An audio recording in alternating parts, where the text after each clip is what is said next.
ಇದೆಲ್ಲ ಬಿರಿಯಾನಿ ಊಟ ಗೀಟ ಮಾಡಿದ್ದಾರೆ, ಅವ್ರಿಗೆ ಬಹಳ ಇಷ್ಟ. ಅದನ್ನೇ ಹೇಳ್ತಿದ್ರು ಓನರ್. ಒಂದು ಈ ಕಡೆ ಹಿಂದ್ಗಡೆ ಬಗ್ಗಿಂದ ಬೇಗ ಪಾರ್ಸಲ್ ತಗೊಂಡ್ರು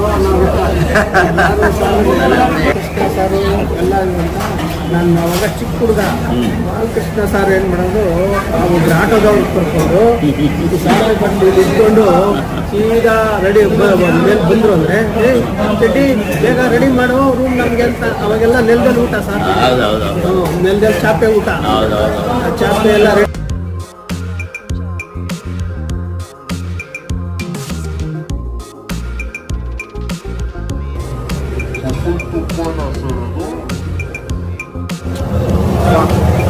ಹಿಂಗೆ ಕರ್ಗೋಗ್ತಿದೆ.